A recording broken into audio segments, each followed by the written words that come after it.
Hello everyone and welcome to the third round of 2S BMW Challenge here today at Imola. We're currently riding with George Brabner, who has been leading the standings with one win and a podium finish that he scored last week with a brilliant fight to the finish with Sai Prithvi. Right behind him in the standings, as I just mentioned, Sai Prithvi is about 40 points behind, so there's quite a big gap between the leaders.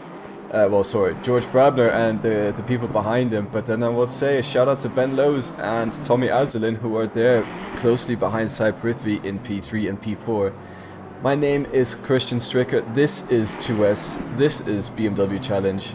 We're in for one hell of a ride tonight, and I can't wait to get started.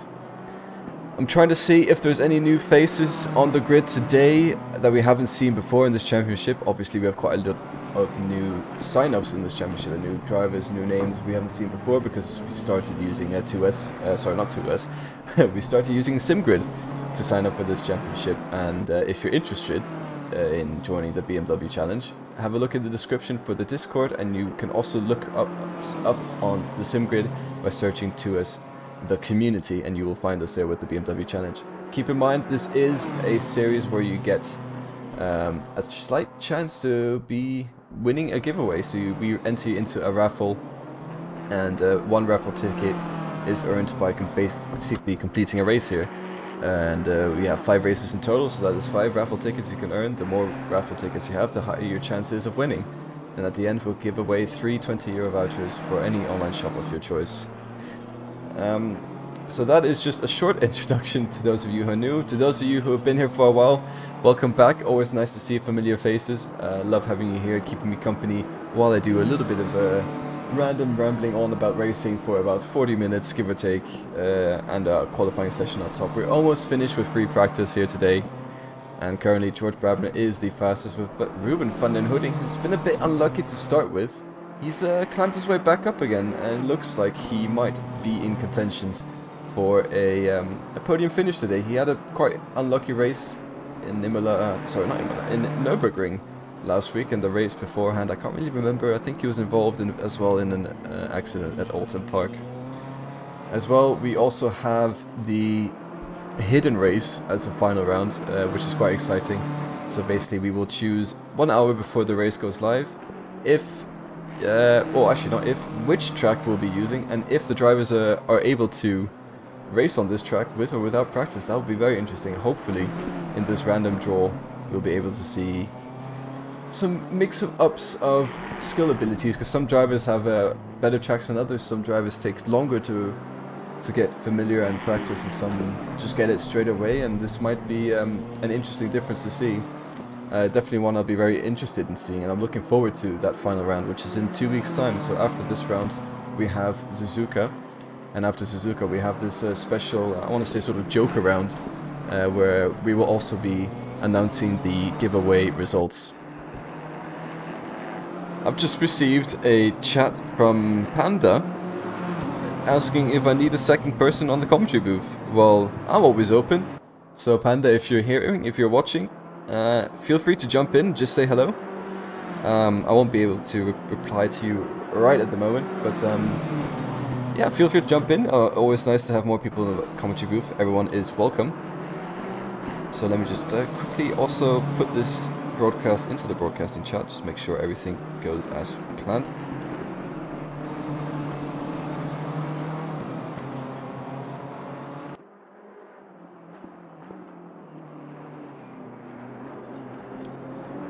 Yeah, there we go. And Panda, are you here? Can't hear if you joined or not. Anyways, while trying to get that sorted out, have a look at Ben Lowe's beautiful livery. We looked at his team last week with the VVDL teams, and now we jump straight into qualifying, actually, as I was saying that. Track conditions, not able to see them at the moment. We can have a cycle through them. Just quickly set it up real quick. There you go. Optimum and 17 degrees. That is quite good, so to say. Track conditions, this will be very fast conditions. I thought this was going to be slightly more high chance of rain, but I guess it's not come. And with no rain in sight at the moment for the quali session, will be interesting to see if there'll be any rain for the race. Because I remember Nico, our admin, he mentioned that there might be a higher chance of rain this time around, and I think the drivers may have prepared for that one by potentially some might be having a more of a rain setup in qualifying, or at least ready to throw on in the race, and some might just be running the dry setup and hoping for the best, which could also breed different results.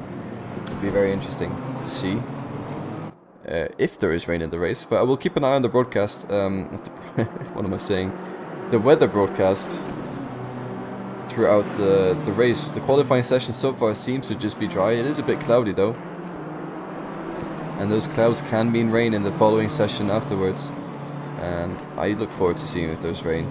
That could definitely spice things up. We know we have quite a lot of talented rain drivers out there who are also very good in the dry. I'm not going to take that away from them, but they just shine a bit more in the rain when that comes down onto the track. The leader of the quali pack, number 37, in that right in front of Sam, as you can see there, I'll try to find it, is Bailey Thompson at the moment. First out on track in that Volkenhorst Motorsport livery. It's a beautiful livery, great choice. Obviously you can run a custom livery in this race, but the deadline was the first round, so if they were not able to submit a livery before the first round, they will have a choice of making one in-game or just choosing one of the pre-made ones, like Bailey Thompson has here today, as he is the first driver to cross the line to start his flying run of quali lap, and it's already going to be almost impeded by the guys on pit lane, but I'm pretty sure that Sam Chumley, who is behind or Viktor Savinsky, he will have a lot of issues going into turn 1 if those cars will be blocking him. So that's slightly poor timing from those drivers actually, as there's already a yellow flag with the number 28 who's gone off track into turn 1. I need to quickly find who that was. There's no replays, but that is Jurien Visser. Maybe he remembered. He's not going to qualify. If you're new to this championship, Jurien Visser, he doesn't qualify. He just likes to sit in the pit lane, so maybe he just left the pit lane to get a little bit of feel for track and get his setup correct, get his pressures correct, and then just decides to jump back into pit lane and relax for another 12 minutes while everyone else gets their lap times in. Let's ride on board with Bailey for the final few sectors here as we're going into Acqua Minerale. It's a little lift there down into second gear. He has to cut the curves short, get on the throttle early, and use all the exit curb he can without invalidating the lap. Coming up to the chicane, he's got a tight right left-hander, but he brakes at the start of the curb there, jumping over the inside curb on the right hand, a little bit on the left, getting the power early and also running the car out wide all the way to those yellow curbs you can go to not invalidate your track, which is quite a good line from Bailey. A bit reserved for a first lap, but that makes sense because his tires are not fully up to heat, and they're not fully, well, sorry, fully up to heat, what am I saying? Fully up to temperature, and they're not heated up correctly, but a little bit of a slide there on the penultimate corner. Final corner now, he gets out onto the exit, throttle down. Good solid first lap, I would say.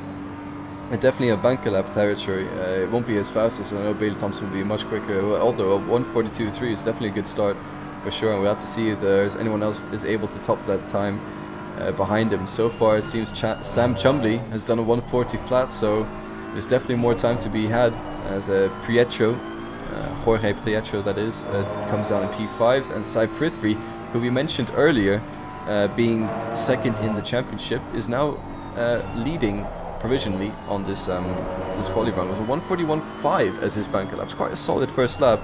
I need to try to see if I can find George Brabner anywhere. There he is.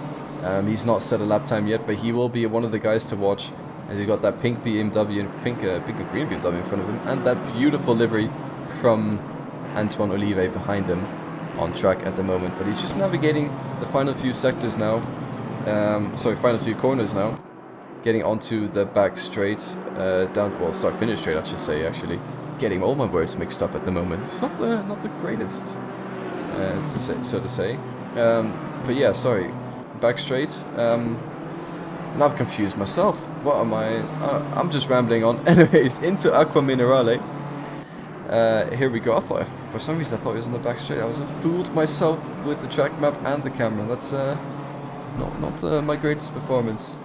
I do apologize for the confusion. But anyways, he's jumping over the final few curves of the chicane now. He's got 2 corners to go. I know exactly where he is now. Let's jump on board and see where he is able to place himself at the moment. He has a BMW in front of him, but it's not close enough to be of any hindrance. Maybe slight slipstream down the straight, but I don't think it'll be anything in the corners, as he just nicely navigates the final corners, gets onto the throttle early, runs the car out wide, full throttle down to the start finish line, cuts the inside here as much as possible, really minimizing the distance this car has to travel on his out lap, and a 140 flat is what he sets as a banker lap. George Brabner, take a bow. We see him go faster and faster every time he's on the track, and this is only his banker lap, so I'm assuming we might see him into the mid-40s at some point. That is an insane start to his quali session. Already 4 tenths, nearly 5 tenths up on Sai Prithvi and Tommy Aslin, who are behind him, and also Martin Muller is also 5 tenths behind as well. So it's very close there in the midfield.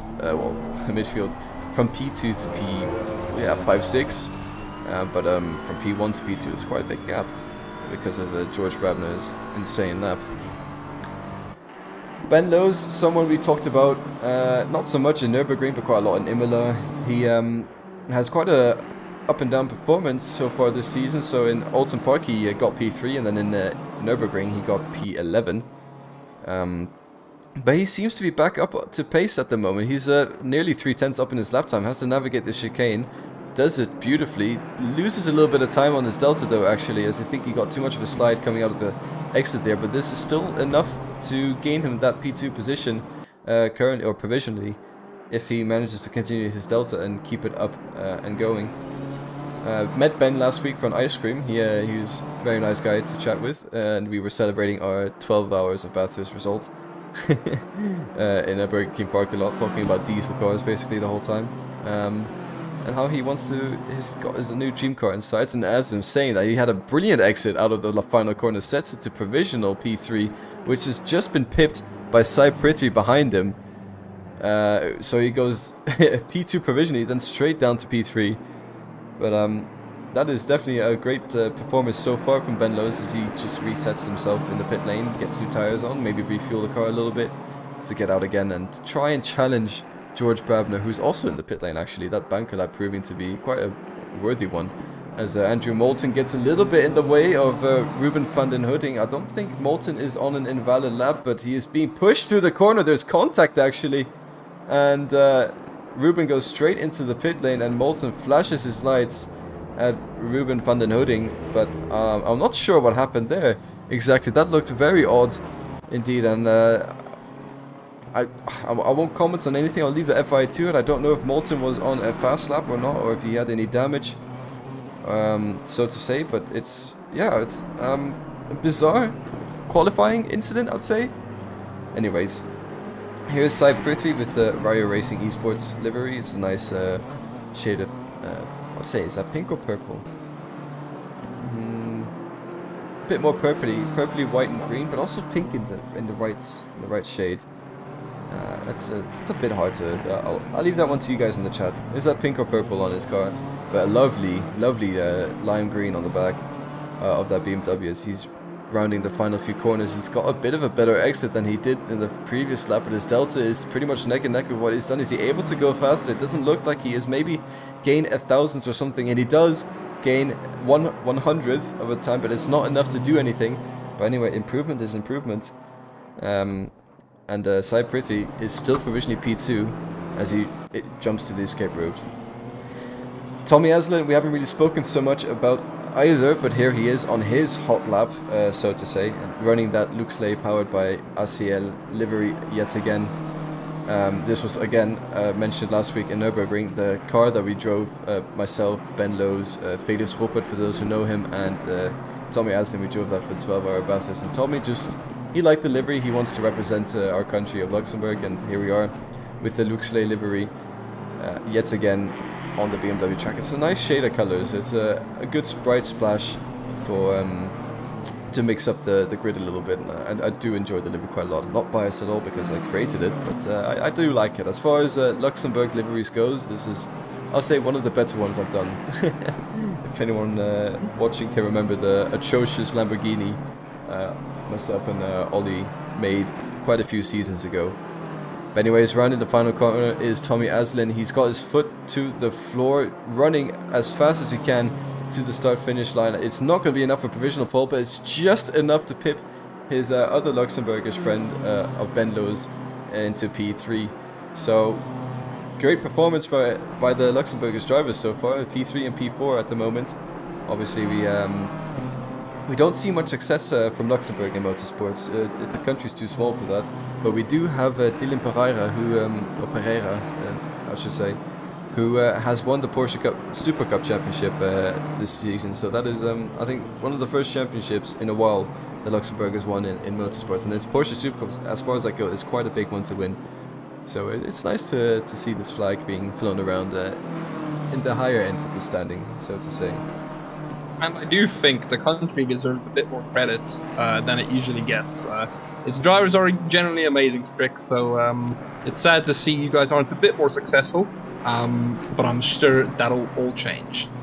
Well, hello Panda, that was a nice little surprise. I didn't even hear you come into the box. You snuck up on me, it scared me a little bit, but thank you very much for joining me. And nice. I tried sending you a message saying, hey, can you maybe introduce me?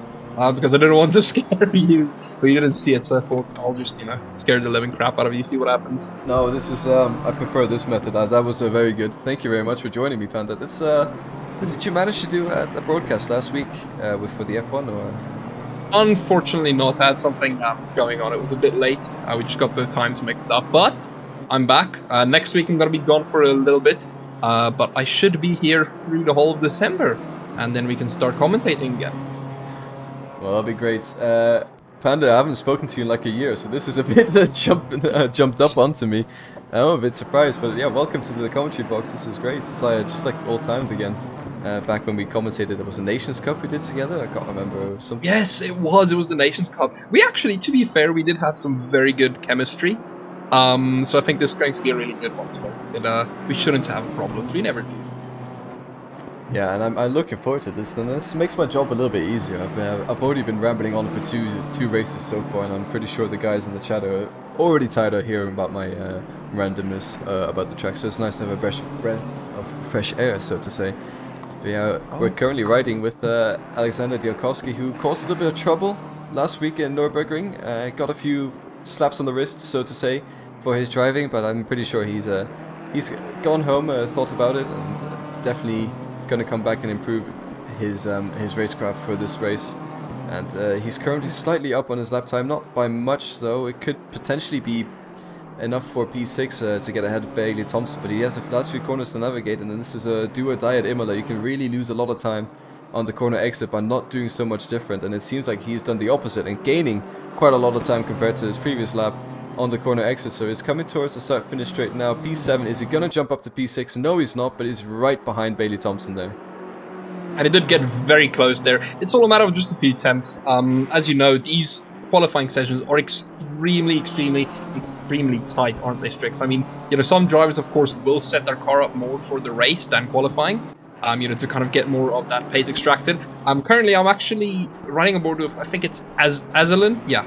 I'm riding on board with him as he is prepping to get on a lap. But I mean, you can see out of how the drivers are driving, some of them are really confident in their own ability to drive, and some of them might just, be that bit unsure, and that could be down at the end of the day to whether they're used to, their quality setup, or whether they aren't used to it, maybe they've had more for a race. So qualifying isn't the be-all end-all, but in GT3 it tends to be a big determining factor. So it's going to be interesting to see, where these guys can really squeeze out the pace, or if they're more going for that type of race pace.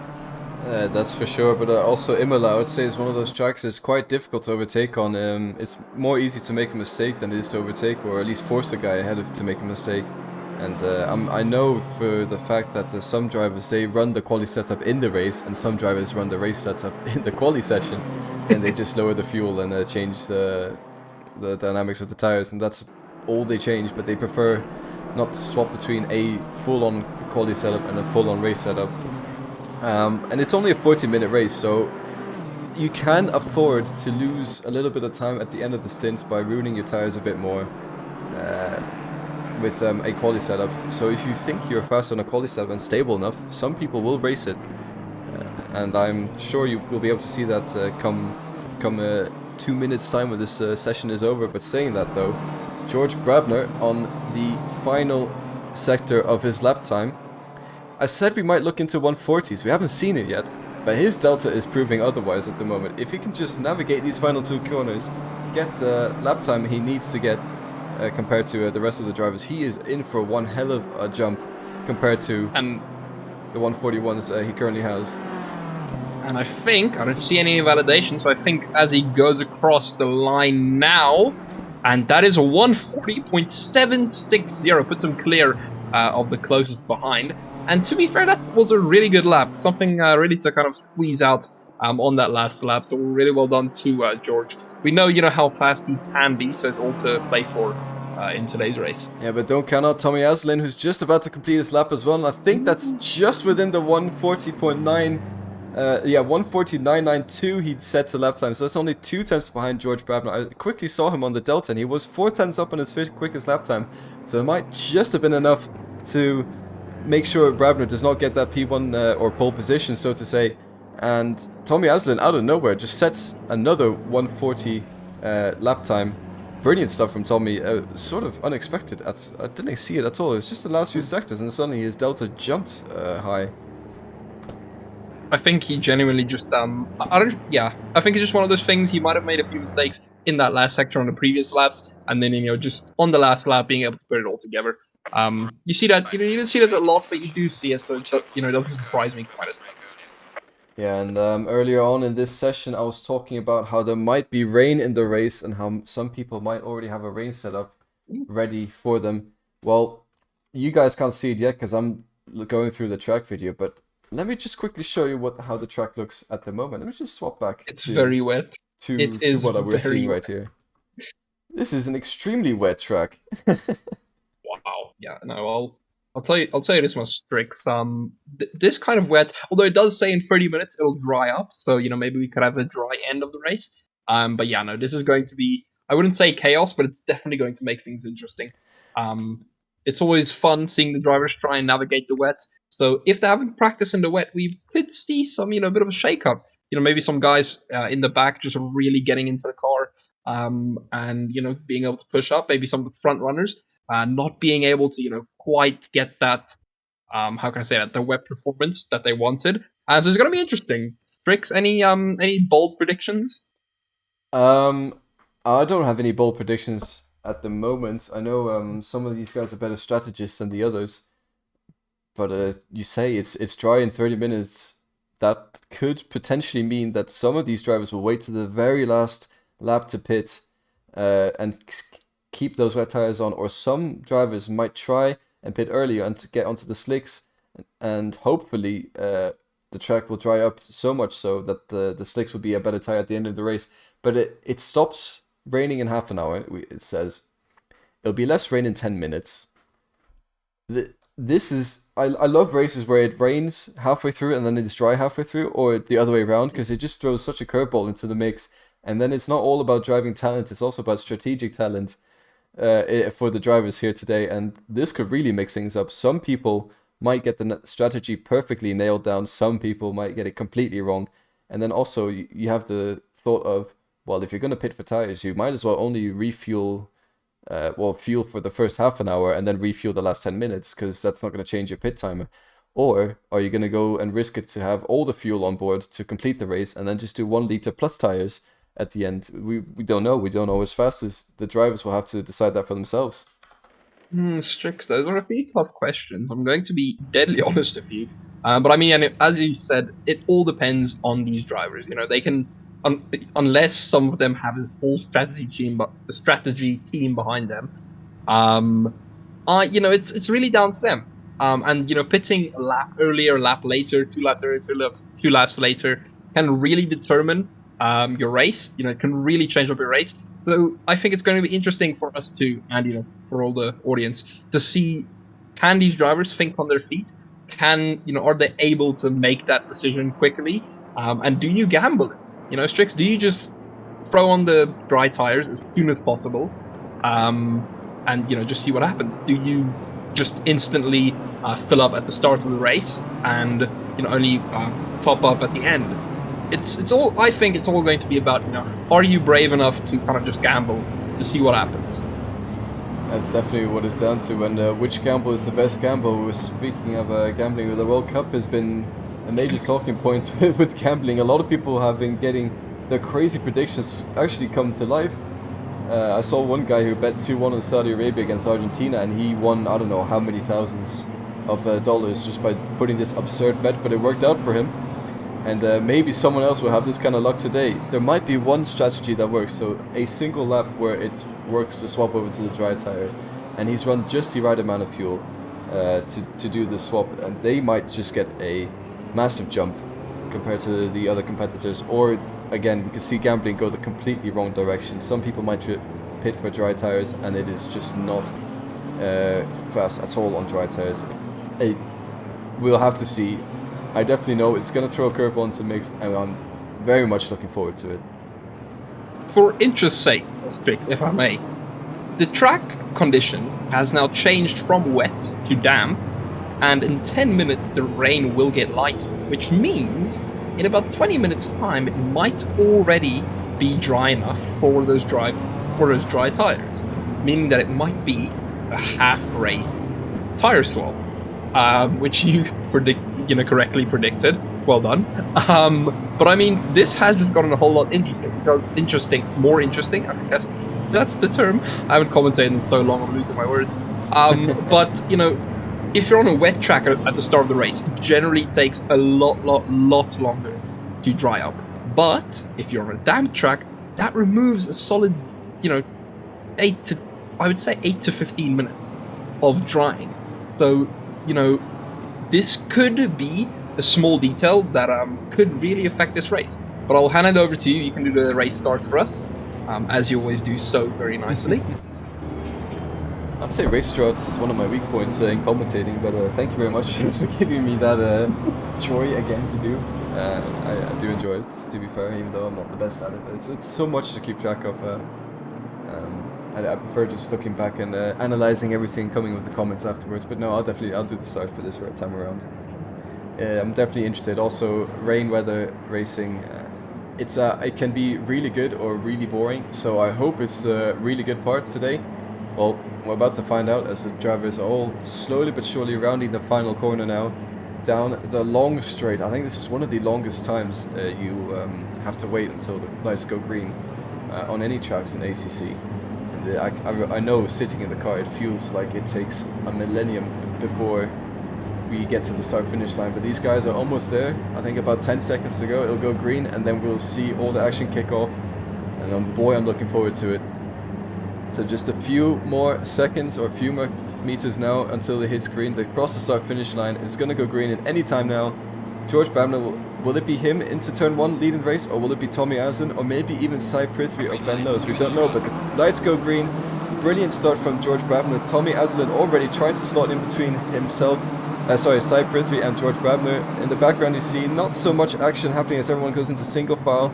We're nice and cleanly through turn 1 with Tommy Aslan. Sai Prithvi got Ben Lowes on the inside, a little bit of a tap. Ben taps in the right direction again. He loses a position. Gareth Higgins goes through. Ben goes off track and loses quite a lot of position there with the contact earlier with Sai Prithvi, but not so much drama at the beginning, but that's allowed George Babner and Tommy Aslan to get themselves quite a big gap already. And as it's already happened, guys, Jack Mills is on yellow flags. What's happened to him? Mills no, and we're not even into turn 2. And now Sam Chumley trying to go around the outside of Sai Prithvi. Sai getting a little bit of a poor exit through the chicanes there. Sam Chumley going all the way from P6 another one off up to P5, and yeah, there's another one off in the background. We'll have a look at the replays afterwards. Sam around the outside of Sai Prithvi. Sai gives him the spade, and Chumley goes through up to P5. Great start from Tommy Aslan and George Babner. Sai Prithvi and Ben Lowes got caught up in a little bit of an incident, and it was just mayhem behind us. Actually, Gareth Higgins goes off track right in front of him, but he's got enough of a gap to not get attacked from anyone else behind.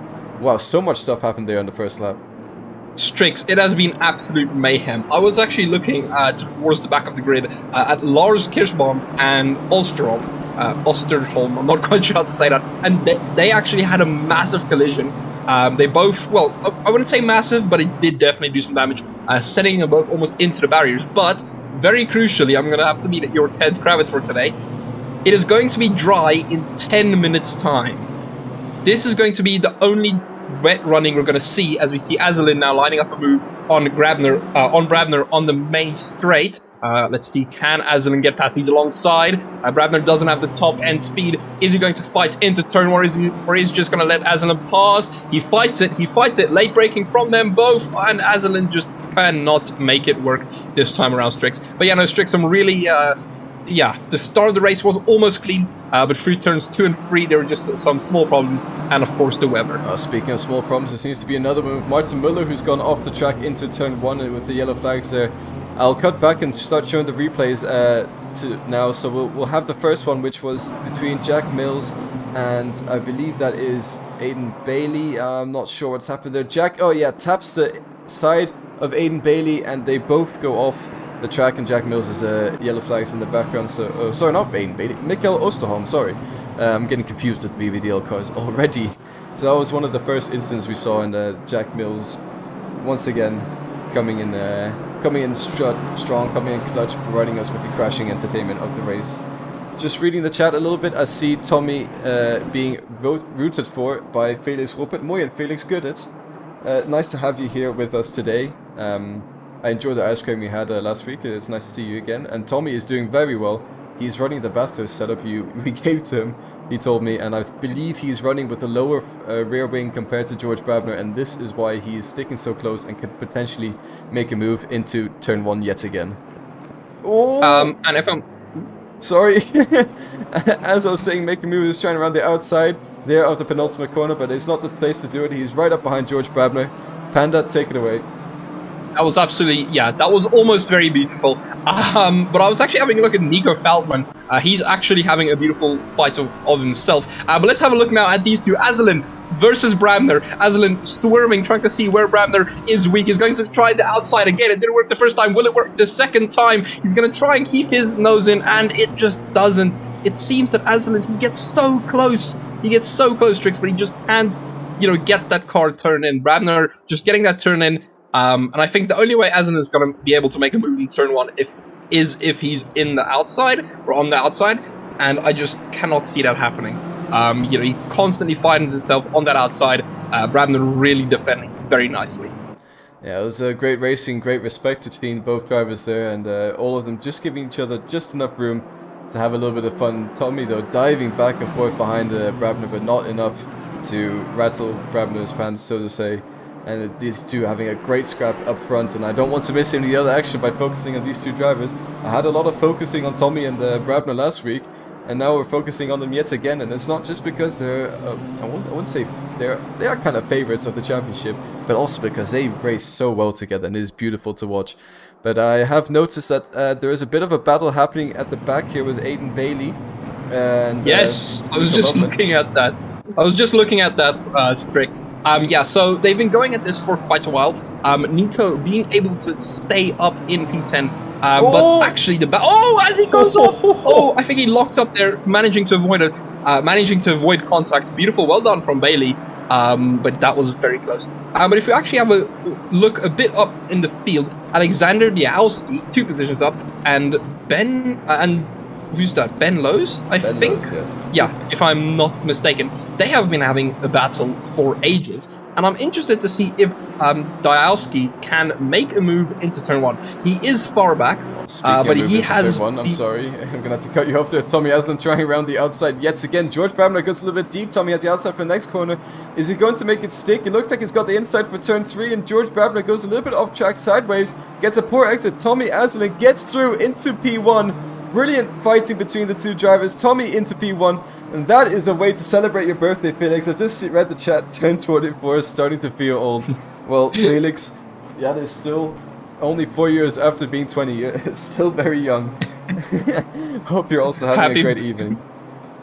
Happy birthday, Felix. I think that move from Aslan was just for you. No, it's strict when he cut me off. I saw the battle and I was like, I should have talked about that first. But yeah, no, I mean, as you saw, Aslan was able to, do a bit of a weird thing, and he threw Brabner off his game. And as you saw, Brabner made that little mistake, went into the gravel. As Aslan now makes a mistake, but he is able to get back in front. We'll see what the stewards say about that.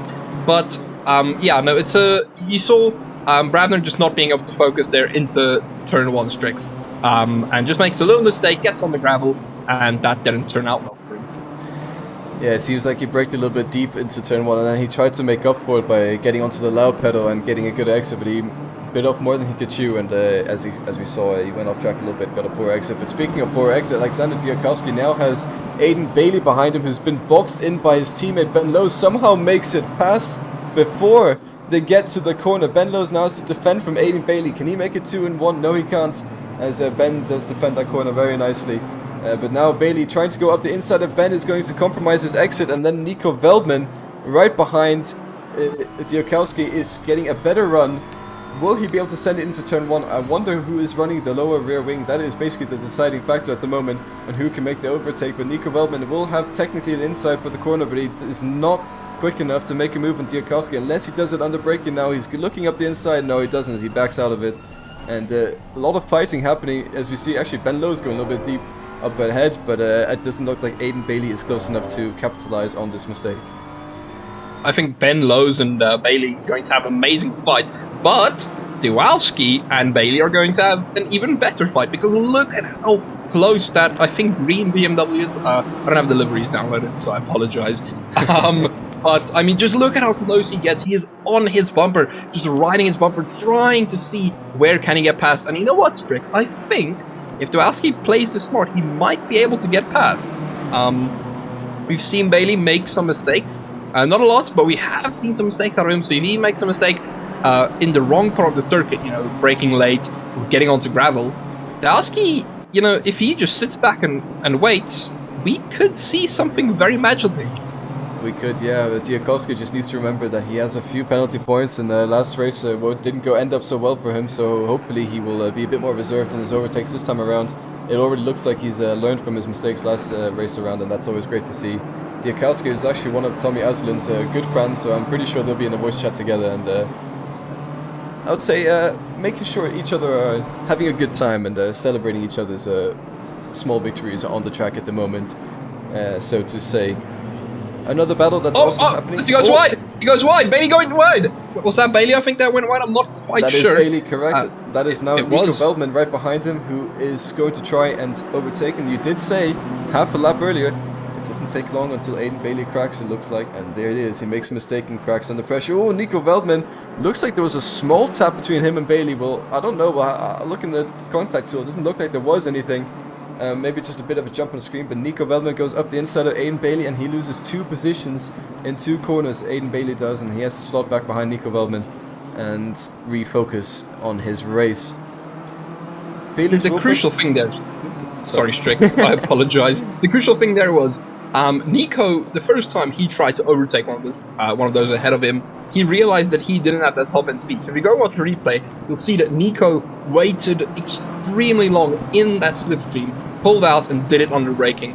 And I think if Nico can master that, I think he does really, really, really have a chance to even get past Lowe's. I think it's all going to be about him just knowing where his strengths are, because that BMW is extremely quick in the corners, but he has suffered on the straights, but it is obvious, unfortunately. So we'll see, you know, can Nico recover? It's only a matter of... Yeah, I was going to say Felix Ropert's teammate from Renveld and Lars Kirschbaum was making a move on Ruben van der Hudding, but I didn't quite catch it. He made his way past before I was able to cut to him. So this was a bit of another little birthday surprise for Felix. If he's still here in the chat, I do hope he is, having some good entertainment on a Monday evening. As actually Tommy Aslin is now into the pits, and so is George Brabner. So the 2 leaders coming into the pit lane, they might know something we don't. It might just have come up with the Slick Tires Optimum message that you sometimes get, because now Sai Prithvi, Victor Savinsky and Ben Lowe's have all jumped into the pit lane. I think it is time to put on slick tires. The other people have stayed out by 1 lap, and this could be very interesting right now. Is this the lap to do it, or is it next lap? Victor Savinsky as well in the pit lane, Aiden Bailey in the pit lane, Andrew Moulton, Martin Muller. I think everyone jumping into the pit lane this or next lap, this will be the time to swap over to dry tires. And who is going to get out ahead? That will be very interesting. We have Gareth Higgins, who is only a second behind George Brabner before they jumped in the pit lane. Sam Chumley as well, only about 2 seconds behind this pack as well. I can't, Strix, I can tell you why they all jumped into the pits. and it is probably because they got that notification. But if you have a look at the top of your weather, as they came out of the third last corner, the track weather switched from those raining clouds to just clouds. So these drivers probably got that message that the slicks are optimum, and as you can see, coming out now, we'll see what their lap times are, we'll see the deltas that they do, but I just have a feeling that they might have just caught it right. I think had it been a half a lap later, it would have been another situation. But I mean, if you have a look at Aslan, he's not sliding. He has so much grip, and he is just using that grip and already pulling a bit away from Brabner behind. So, yeah, I think they got this right, Strix. I mean, it was extremely good timing. Well done from them. It's always a bit of a risk to pit early, but I think they might have just got this done. Yeah, we'll have to. I'll wait to say anything before the end of the pit stops of the guys who stayed on an extra lap. It might still have been best to run this extra lap in the dry, wet tires. It's actually both the Higgins, Chumley, Olive, Diakowski, and Velbin all stay out of the pit lane, so they might just be trying to run the wet tires until the end of the race. Oh, this could be very interesting if maybe the slick tires aren't quick enough to catch up to these guys by the end of the race. That is 30 seconds they gain on at the moment, so maybe Velbin, Diakowski, Higgins and Chumley and all the guys have not pitted. They think it's 30 seconds worth to stay out. I mean, there's only 26 minutes left. That's over a second a lap, over 2 seconds a lap actually they have to run to catch up. That's a big task for the slick tire drivers, but it might just be one that pays off. So the gamble, I'd say, is not changing tires to the slicks, and it looks like that's what the other guys who have not pitted have done. Well, we'll see. I mean, ACC does have a tendency to, either it won't dry... how can I say this? Either it almost isn't going to be drying up at all, or it's going to be drying out rapidly fast. Now, just for note, there isn't much of a wind, and the temperature is very low. So unless the sun magically comes out, Higgins and, Chumley, they might have made the right call. Although, personally, I would still feel a bit better on those dries, because the problem is, remember, Strix, those wet tires, they aren't only going to be slow, but they're going to be overheating, and they're going to have a load of other issues, including degradation. So, they might become very, very slow on their own, and that would not, be ideal for them, but it would be ideal for Aslan, who is currently, as far as I can see, flying around.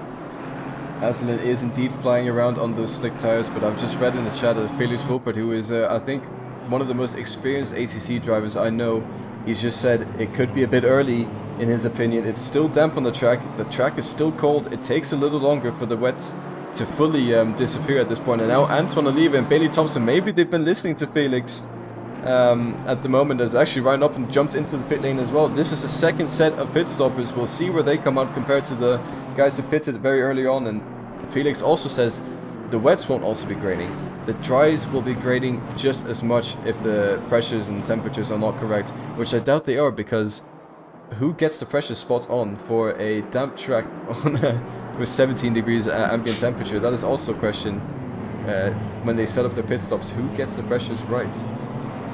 No, you do make a good point, but remember, I mean, these drivers, they are as close as professional drivers as you're gonna get. They are extremely good, and although they aren't perfectionists in everything, I think pressures are something that they know so well out of their heads. As we see Aslan speeding past the pit lane, I think they know it so well that it's kind of second nature for them to get those pressures right. Also, interesting fact, if I may, Strix, Brabner is actually falling a bit behind Aslan here. Not by much, but if you see the physical gap on track and in the data, there is a gap between them. It's interesting to see, very interesting to see. But yeah, no, it is something very, very different.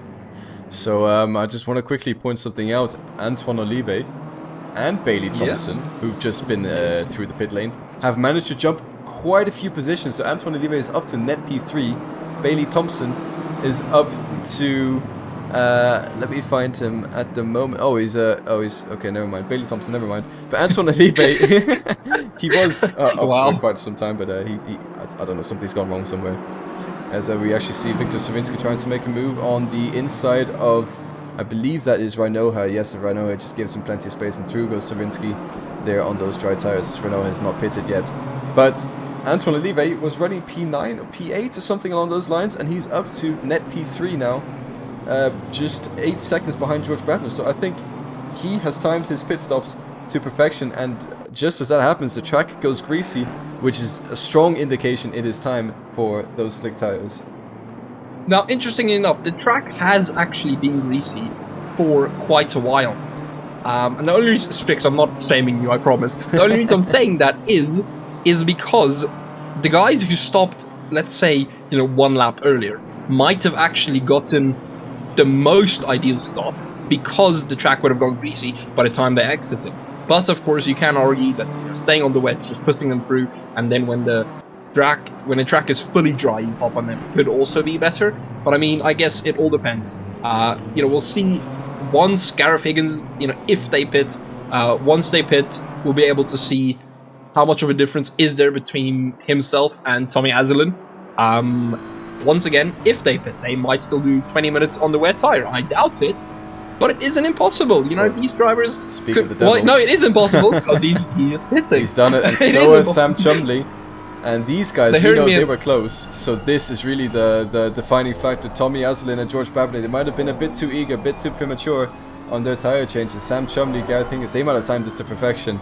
As we're just quickly riding on board with Aidan Bailey, who's trying to catch Ryan Noppen on these slick tires. So yeah, that is Velben and Kirschbaum into the pit lane as well. This will be very interesting. I'm going to ride with Tommy Azzelin as he actually cuts the exit of Aqua Minerale there. He's got a big task up ahead of him. So it's about 50 seconds, if not 60 seconds to pit, about half a lap to go through the pit lane. The guys entered the pit lane, I'm not sure exactly when, I would say about 30 seconds ago. Oh, Tommy is going to be close actually. Gareth Higgins is not leaving the pit lane yet, but I will assume he's doing it soon. Tommy's coming across the final few corners now. It is quite a long run until you can take off your pit limit. So that is Gareth Higgins leaving the pit lane. We'll go on board with Gareth Higgins. Oh, not on board, we'll go with him. And is that actually Gareth Higgins? Has he done enough to get ahead of Tommy Azzelin? It's going to be close. I think he's going to get into turn 1 ahead of Tommy Azzelin. Close. But Tommy's got the overspeed, so Gareth Higgins is currently leading the race to the net. But there is Tommy Azzelin going into P1. Goes Tommy, but Gareth Higgins does a beautiful overcut and gets himself positioned in between Tommy Azzelin and George Brabner. So Gareth Higgins, he's run the strategy to perfection, jumped the position to George Brabner. Now Tommy has an angry-looking Golf liveried car in his mirrors. That was absolutely beautiful from Gareth. I still say I don't personally agree with his strategy, but wow. I didn't think it would work, but it did. Beautiful call from him and Sam, actually. From both them, really, really good. As we get the notification halfway into the race officially, and as I said at the start of the race, Strix, we're going to have that halfway into the race tire change, and it has been exciting, hasn't it? As you see, Diakowski now pitting. He's currently coming into the pits about a half a lap away from those leaders, so we'll see where he's filtered out as well. But I mean, up until this point, it has been an amazing race, hasn't it? The racing itself, we've only seen a few battles, but the strategy battle has just been absolutely stunning, hasn't it? It has, and just as we're saying, talking about battles, we have Ben Lowe's going up the inside of Victor Savinski into Aqua Minerale, but he goes a little bit deep, runs a little bit wide. I think he's going to get a bit of a corner cut. Savinski gets a better exit, might try and do something into the hairpin. I don't think so. Having a look into the mirrors, yes, he's going for it. Up the inside, Savinski goes, space is given by Ben Lowe's. A little bit of contact, a little bit of GT3 rubbing, but it is fine. It is all good. The drivers survive. Ben Lowe stays ahead. Victor Savinski will have to try again another day, and that is just going to put a big smile on Lars Kirschbaum's face as he's right behind, seeing this battle unfolding right in front of him. Ben Lowe actually goes a little bit deep. That's going to allow Savinski to get up past the inside yet again, and Ben, all the work he's just done to overtake Savinski has been undone, and he goes back down to P12 at the moment. Wow. And I mean, Strix, nothing against Ben, but he has been making those mistakes specifically in those last 2 or 3 corners, specifically a lot. You know, it might just not be, oh, as he goes, is he going to go for a move? No, he actually fakes Lewinsky out a bit there. Almost got him as well. But Ben, you know, it might just not be a strong point in the track as he almost loses the rear end. That was a very big slide. It might not just be the strongest point of track. He might not be used to these conditions. But, you know, he has been making some mistakes through those corners, and it has unfortunately cost him positions like that. You know, whether it's running wide, going into the gravel, just not, you know, his best performance tonight, I think. But, you know, we know he's a great driver. I'm sure he'll come back through the rest of the 18 minutes and then the next race as well. He's a great driver. Maybe these conditions just don't suit him.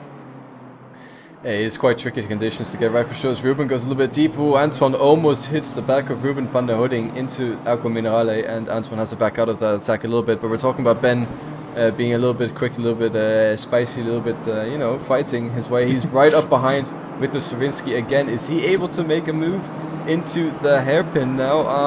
Well, sorry, not the hairpin, the chicane. I'm not quite sure he will, but right on his splitter as he will be jumping over these curbs. I love this camera angle. It's just so fun to watch how these cars fight and how close they actually get. But also a little bit less dramatic than I was hoping it would be through the chicane there, as they just all follow each other through. But it is quite a bit of a train slash well, the train's actually getting a little bit wider now, but there's a little bit of a fight going on here in the midfield from P8 of Nico Wellman all the way down to P12 of Lars Kirschbaum. And there's also a little bit of a fight between Reinoha, Noppin and Aiden Bailey. Is actually just saying that Reinoha has been passed both by Aiden Bailey and Noppin into the final sector here. And if I may, I apologize. If you have a look at the top 3 very quickly, Strix, you'll see it's Azalin, Brabner, and Higgins, or Gareth. What do you find interesting about those 3 in that order? Well, it wasn't Higgins in P3 a couple laps ago, that's for sure, so there's been an overtake somewhere. It wasn't, though. I caught the last bit of the overtake and didn't want to step on you, but Brabner got past Higgins quite majestically. And as you can see, you know, Higgins, of course, he did show some pace in the wet conditions, but unfortunately, you know, he seems to be dropping back a bit now, just not able to keep the pace of the front 2. But yeah, no, he's definitely doing his best. Just not quite being able to do that, but he doesn't have to worry too much because his gap to Sam behind is relatively large, so he doesn't have stress right now. He can just kind of, you know, drive on his own pace. He is. Speaking of no stress, Ruben van der Hooding goes off the track, and that allows Antoine Olive an easy overtake up to P5 right there on track. And I've just been looking at the replay tool, and I think I have found the replay for George Brabner. Don't quote me on this one, but we'll have a look to see if it is the one he does on Gareth Higgins. It's according to the tool. I don't think it is. Doesn't look like it's the right replay to go for. The tool sometimes does lie to me, and this time it has failed me. Thank you very much, tool. Very cool. It has failed you. Oh wow. You can't blame it all on the tool. I mean, it's just trying its best. The battle between Lowe's and Browensky is still going on. A bit of a gap between them now. Lowe's not being able to hold on through that last sector. But I mean, you know, relatively close. If he has a couple of good laps, he can still possibly get closer to the up ahead and maybe overtake. Yeah, for sure. And also in these conditions, it's much easier to make a mistake. The track is still greasy, remember, and it's just that more harder to drive on these slick tires than it is compared to normal conditions. You see a dry line forming, but it doesn't take long until you maybe hit a curve that's slightly too wet for your liking and your car goes spinning into the barriers. And that's what these drivers are trying to avoid. It's actually Tommy does a little bit of a... he shows a little bit what I was talking about right there. By hitting the curb, you see his car just sliding a little bit more than it would have normally. And then it just shows how easy it is to lose the car in these conditions. But the track is getting drier. The drivers are getting more comfortable with it. So I think these mistakes, they will happen less and less often now. And interestingly enough, where Tommy was actually having a lot more pace than Brabner earlier in the race, it has now basically evened out with, if I am not incorrect, George only being faster than Tommy by just about more than a tenth on the last lap. They're trading the laps constantly. So it is very interesting to see. It looks like George is getting his pace back slowly. But Tommy, track position is key. If he can hold off 14 minutes, this win is his. So I guess we'll see, Strix, what happens there. But yeah, gaps in general. No big battles at this moment. Of course, Nico still in his pack a bit. And then Victor, sorry, as I say, no big battles. Victor is once again going up against Ben Lowe's. Coming out of the final corner now, can Ben get a good slipstream? It looks like he is, Strix. Now the question is, will he overtake him? That is very good. Can the VVDL driver make a move on the Shazoo driver? He goes for the outside. We've seen before Tommy Aslan try this outside move and it not working. Stravinsky has a lot of work to do getting on the braking. He almost contact into the corner, but Stravinsky just stays ahead, and Ben Lowe's has to back out yet again, and he will have to try and find a different way around Stravinsky, because it definitely seems like the outside is not the way to go if you're going to try past Victor Stravinsky. I think there might have actually been a bit of contact, just very light contact. But I mean, nothing too large that should affect Ben. Oh, as he's very late on the brakes there. But yeah, no, you can see Ben is now eager to get past. He is showing a lot more pace than Victor, about 4/10 on that last lap. And his fastest lap is actually a second faster than Victor's lap. So, Victor, all respect to him. Lowe's is just currently flying, and he wants to and needs to get past. And I think he might actually be setting up for a move into hopefully turn 1 or the final sector again.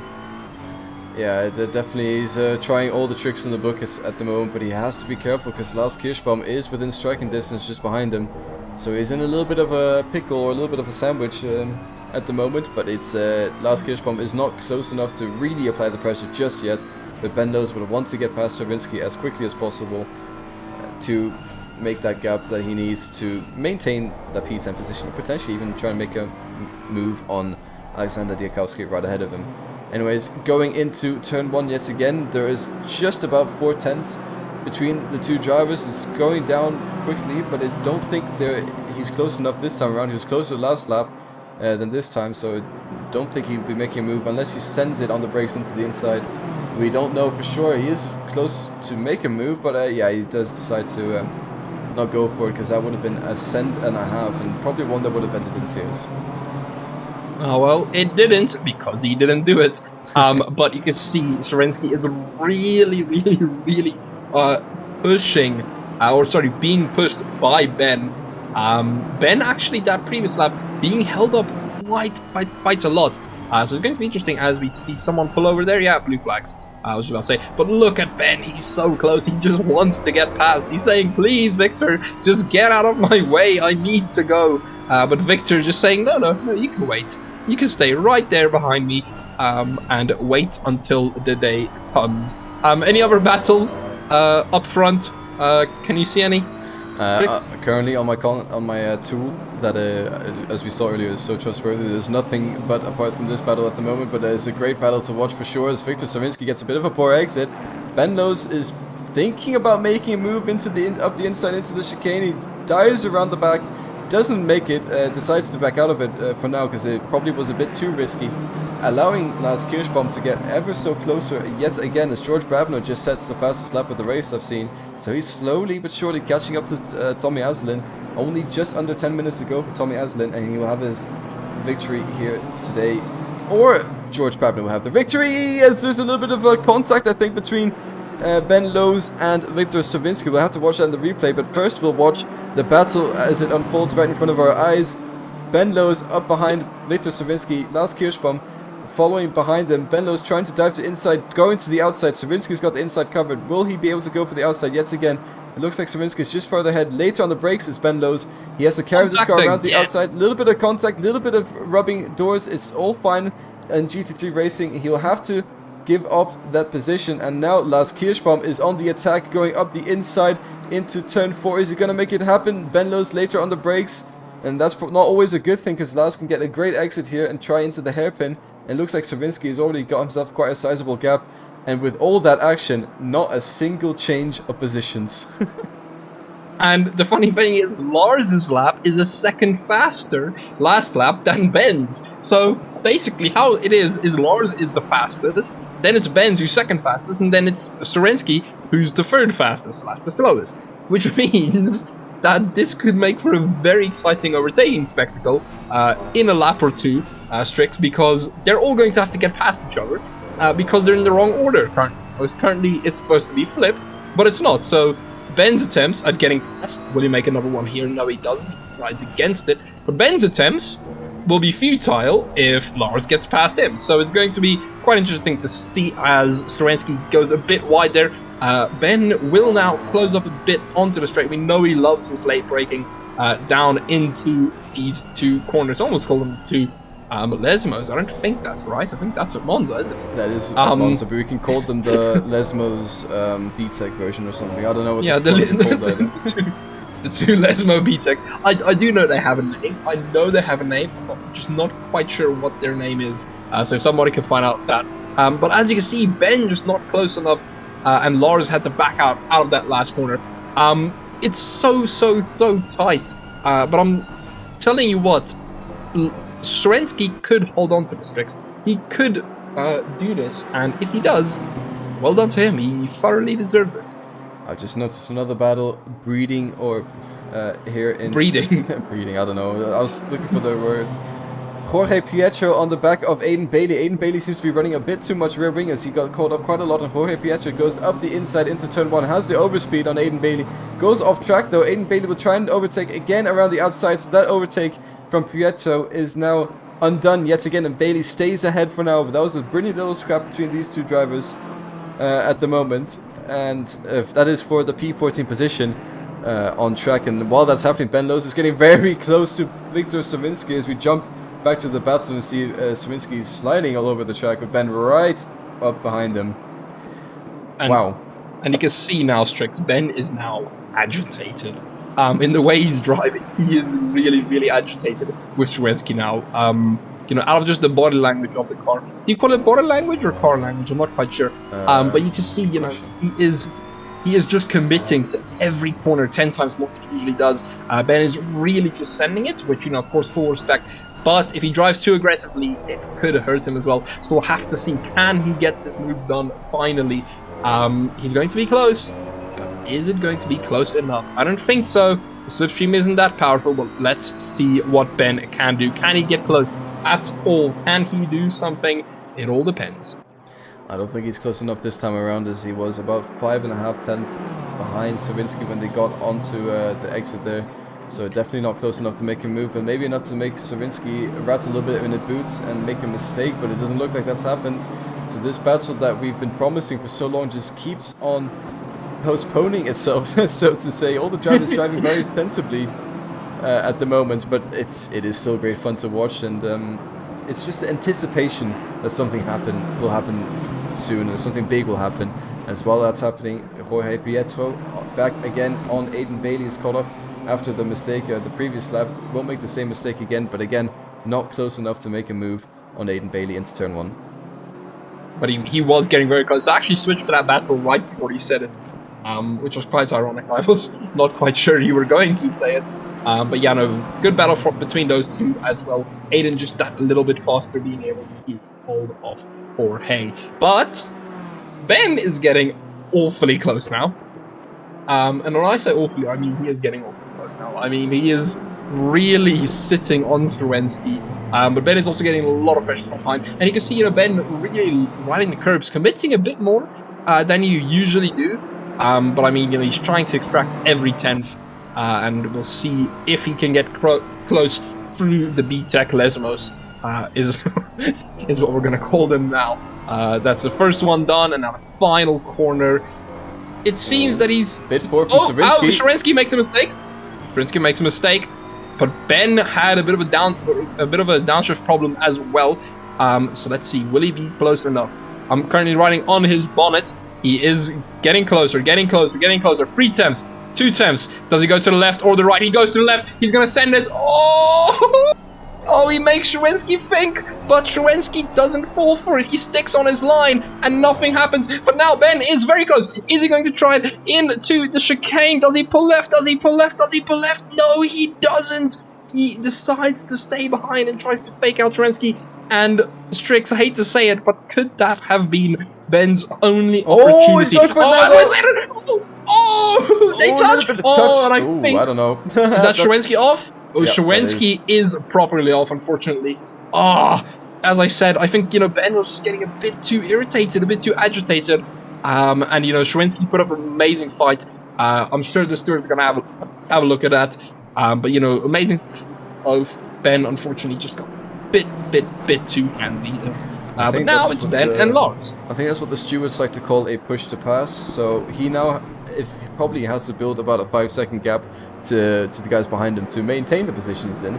But he does have Savinsky out of his way, so he is able to get some free air now and put his foot down to make it the lap times that he needs in order to get that 5-second gap. As actually Savinsky's closing up to the behind.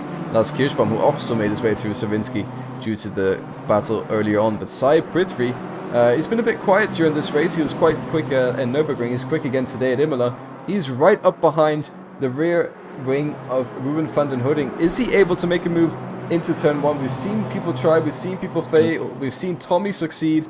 Will Sai Prithvi do it? No, he doesn't. He brakes earlier than Ruben. Ruben has it covered, and they don't swap positions at all. But it does look like Ruben van der Hooding is closing in on Antoine Olive, so we might have a 4-way fight at the end of the race in 1 or 2 laps time. If we do have a 4-way fight, that would be absolutely amazing to see. I think that's something every commentator is.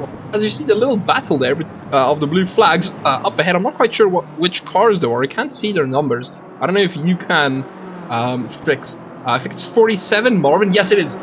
47 Marvin and Jack. I know what's going to happen between these two. They are, of course, blue flag, so they have to get out of the way for those behind. As one of them decides to do it in a very odd fashion. And that might just be the battle over, unfortunately. That's the problem with blue flags, isn't it, Strix? I mean, it tends to break up battles a bit, unfortunately. But yeah, of course, the drivers have to always follow the rule. Oh, as I say that, almost contact. But Jack is now right up again, right behind Mark. Yeah, that was a little bit of an awkward stage of the race. As Tommy Azzelin crosses the start-finish line to start his final lap with the George Babner just 9/10 behind him. Sai Prithvi will probably have one last attempt on Ruben van der Hooding now. We're right on board with Sai Prithvi to see if he gets a better exit than Ruben. Yes, he does. He is closing slowly but surely. I think they're probably running around the same rear wing clicks because the distance is not closing rapidly, but Sai goes for the outside maneuver. It's definitely much closer this time around. Sai Prithvi, will he break later than Ruben van der Hooding? Who is it going to be? Ruben breaks later than Sai, keeps the position at the moment, but gets a poor run out of turn 2 there, and that's going to allow Sai to get a better run maybe into the chicane up ahead. Ruben's covering off the inside, but Sai has it. He's got his snow stuck in. Will he make the overtake happen? No, he won't, as he breaks early, but oh, into the back of Ruben van der Hooding. Ruben catches the car. Sai does not overtake him for the position, so this position will stay the same. Ruben has the inside for the corner, and Sai Prithvi will have to back out of this one, as that was contact, and it probably would have been a push to pass. His last attempt at making a move past Ruben van der Hooding ending not the way he wants to happen, and that is unfortunate for Sai Prithvi, and Ruben van der Hooding maintains his 6th position for now.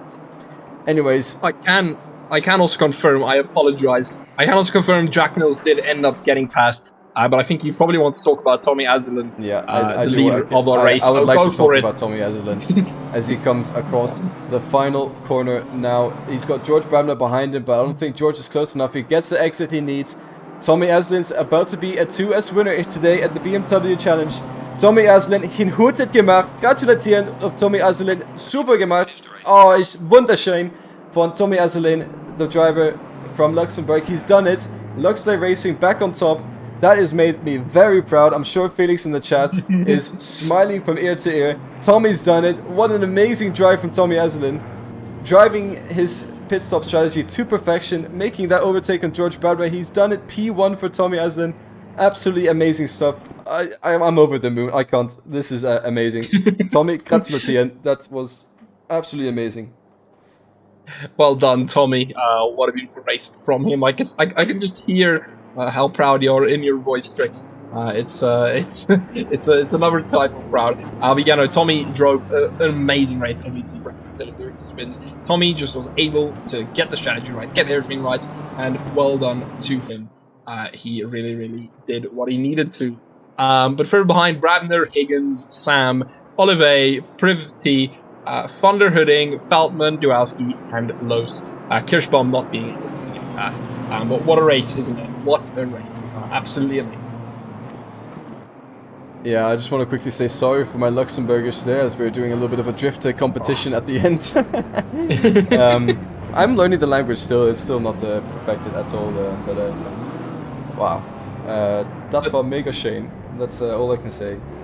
Brilliant stuff, Tommy I think Aslan. that What a race. I think I think that resembles the Du bist Meister from Seb all those years ago. I think it resembles that type of thing. So I think we'll forgive Strix. I think it was beautiful enough. But anyways, enough it's about that. So Tommy Aslan wins the race. George Brabner comes home in P2. Very close battle between these two drivers. Gareth Higgins rounds out the final step on the podium, 7 seconds behind Brabner and Aslan. Chumley in P4. We have Olivier P5. Prithvi behind in P6. So actually does make his way past Ruben van der Hudding. So while we were looking at Tommy and Brabner across the line, Hudding has made a mistake somewhere inside Prithvi up to P6. Veldman in P8. Diakowski P9. Ben Loos P10. With Kirschbaum 11, Savinsky 12, Noppen, Bailey, Prieto, Osterholm, Malton, Miller, Mills, Betch to round out the top 20. What a race that has been. What a race indeed. No, definitely something out of the ordinary. We don't see it a lot, but it was a beautiful, beautiful race. Tricks. Thank you so much for letting me commentate with you. As we see, Tommy, now drifting a bit, but thank you so much for letting me commentate this. It was a absolute blast. What a race. Dry to wet. Wet to dry. It always provides some content, doesn't it? It for sure always provides some content, and it's been a great race. And I'm sorry, I do want to again apologize for my Luxembourg because that was absolutely terrible. It wasn't that bad, to be fair. I don't know the language, so yeah, but I mean, if I were to imagine Luxembourgish, that's about what I would imagine it as. That's about in the realm of what I would think it sounds like. Yeah, it wasn't great. So sorry, Tommy. I'll do better next time. Anyways, yeah, wow, brilliant race. 40 minutes went past so quickly. Thank you very much, Panda, for joining me in the box. It's been a pleasure to have you back here at 2S, and it's just been great overall. Any day. Hopefully next time I don't have to scare you. No, I quite liked it. It was a nice touch to the stream for sure. I'll come in with a ghost mask next time and scare the living, scare you completely. But no, thank you everyone for having me here. I do appreciate it. It was very, very fun. Strix, you can end it out for us. Yeah. So brilliant race, brilliant chats today, keeping us two company, and thank you again, Panda, for keeping myself company. And keep in mind, same time next week we have not Silverstone, the other track starting with S, Suzuka, which will also be an absolute hoot in these BMW cars. It's been quite a few surprises in this BMW challenge, and we had another one today. Although I wouldn't say it's surprising that Aslan wins. He was always quick on pace, and we know he's a very talented driver, and he's done it yet again. He's proven himself here at 2S, and I'm sure he'll be over the moon. I almost want to go and celebrate having an ice cream with him just like last week. But I think he might have other priorities at the moment. But anyways, again, same time next week. Keep in mind, every race completed is a raffle ticket entry. If you're interested in joining, please find the link in the description in the Discord. And you can also find us on SimGrid by searching 2S the community. It's been myself, Christian Stricker. It's been Panda on the co-coms. Thank you very much, everyone, for watching, and good night.